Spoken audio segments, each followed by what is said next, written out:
bonjour, ou bonsoir, peut-être. J'espère que tout va bien pour toi. Então vamos lá, gente, falar mais um pouquinho sobre a Revolução Francesa. No último vídeo eu falei sobre a Convenção Nacional, né? Falei sobre esses grupos políticos. Falei que o rei foi acusado de traição por estar buscando apoio, né, para cessar com a revolução dos países ali do entorno, principalmente, né, da galera austro-prussiana. E agora eu vou falar um pouquinho sobre a execução do rei Luís XVI. Dentre esses grupos, eu posso dizer que os girondinos, eles não queriam que o rei Luís XVI fosse executado, tá? Porque eles achavam que isso era desnecessário. Já os jacobinos, combinou, né? Já os jacobinos, eles acharam que era importante que o rei fosse acusado de traição e executado, porque rei morto é rei posto e não teria mais como colocar ele no poder novamente. Então, para eles era importante isso. O que vai acontecer? O rei Luís XVI, ele vai ser julgado, vai ser condenado por traição e vai ser executado no dia 21 de janeiro de 1793, se não me engano, por volta das 10 horas da manhã. Ele vai ser executado em praça pública, sob uma chuva de aplausos. Era um espetáculo meio macabro, na realidade bem macabro, né? Porque ele vai ser guilhotinado. Quem não sabe, a guilhotina é um aparato que foi feito, por incrível que pareça, a guilhotina ela foi criada para evitar execuções cruéis, que consistiam em decapitar a cabeça da pessoa. Eu sei que é muito macabro, mas é isso mesmo, tá? Por quê? Porque na Idade Média você tinha punições de morte que eram extremamente cruéis. Tipo, eu não vou ficar falando aqui não, porque é muito macabro, sabe? Então, assim, eram extremamente cruéis, as pessoas assistiam aquelas coisas. Aí um médico, que tinha o sobrenome Guillotine, né, criou a guilhotina para que essas execuções elas fossem rápidas e indolores, tá? Porque era muito rápido, a pessoa praticamente não tinha tempo nem de sentir dor com aquela execução. Dada essa curiosidade, pouco tempo depois a esposa dele, né, a dona da frase "se o povo não tem pão que comam brioches", né, a Maria Antonieta, a moça gastadeira, que não estava nem aí para o sofrimento do povo, foi executada também, tá? E aí, essa execução, ela vai gerar uma série de reações, tanto dentro da França, quanto fora da França. Por quê? Porque os países em torno da França começaram a se mobilizar para acabar com a revolução. Porque pensa comigo, um rei foi deposto, esse rei foi tirado do poder e guilhotinado. Isso era um bom sinal para os reis ali do entorno? O que eles começaram a pensar? Se esse trem der certo, mineiro falando é assim mesmo, né? Se esse trem der certo, se essa revolução for para frente e os nossos povos seguirem esse exemplo, o que vai acontecer? Nós vamos acabar parando a guilhotina também. Então, o que a gente tem que fazer? Nós temos que acabar com essa revolução. A gente não pode deixar esse povo sair vitorioso, certo? Então, virou uma questão meio que pessoal para os reis ali do entorno, que foi um desafio, né, ao absolutismo monárquico. Os girondinos também não gostaram do fato do rei ter sido executado.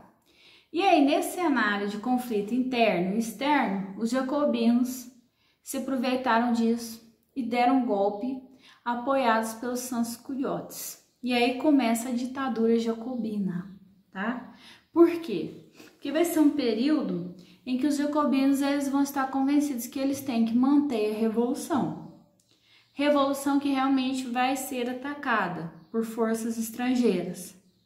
E aí, qual que é a primeira atitude do Robespierre? Robespierre, que era o líder jacobino. O Robespierre ele vai criar o Comitê de Salvação Pública. Esse Comitê de Salvação Pública que tinha como função controlar o exército e administrar o país.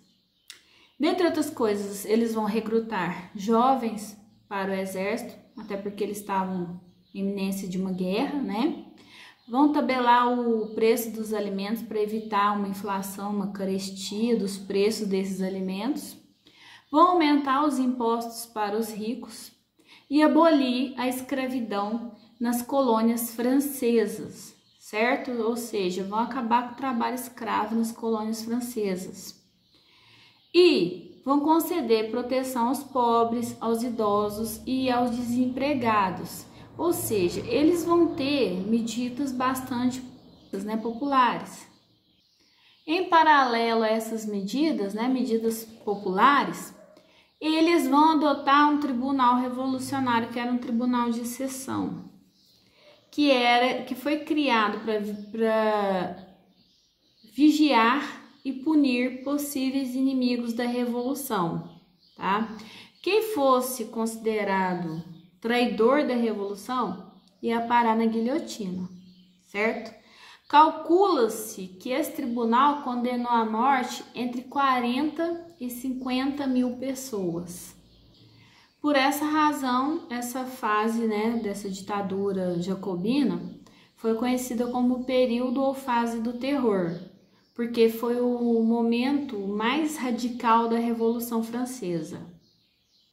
Além disso, durante esse governo de Robespierre, entrou em vigor a Constituição de 1793, que estabelecia o direito ao voto universal masculino, o direito de rebelião e o direito ao trabalho.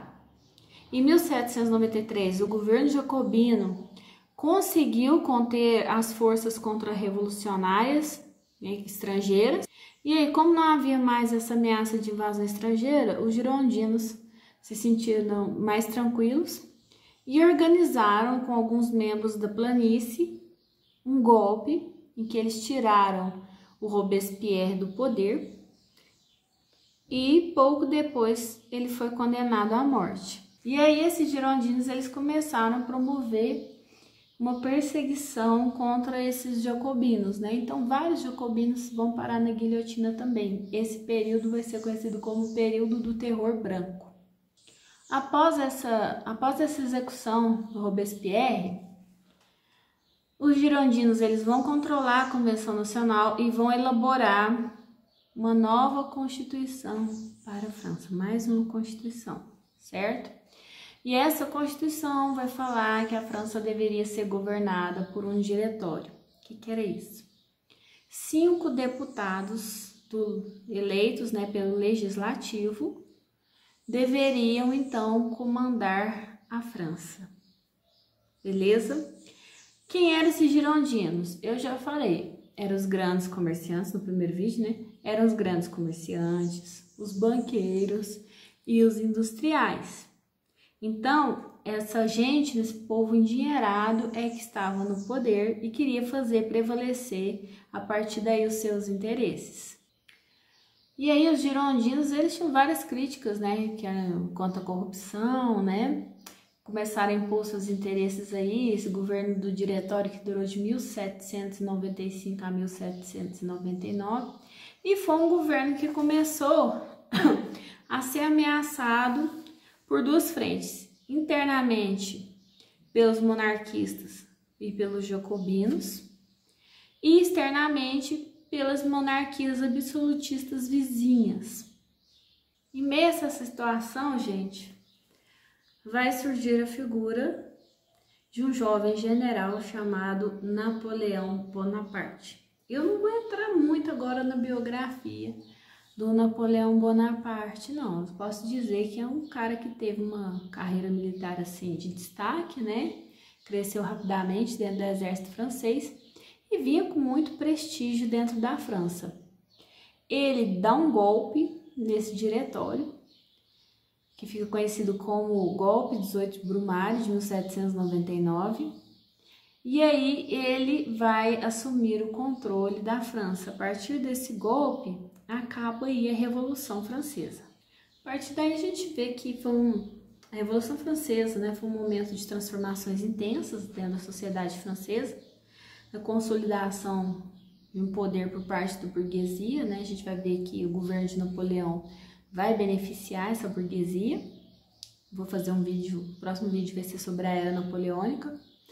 E a gente vê que o terceiro estado não era algo homogêneo e coeso, né? Você tinha ali trabalhadores urbanos, os sans-culottes, você tinha burguesia, você tinha alta burguesia, média burguesia, pequena burguesia, campesinato, que são os camponeses, e a burguesia ali, como tinha dinheiro, queria impor o seu poder, o seu prestígio e garantir que os seus interesses fossem atendidos, e a gente vai ver que a burguesia vai ser a grande vitoriosa aí dentro dessa revolução, né? Uma vez que os demais grupos acabaram sendo meio que preteridos ali.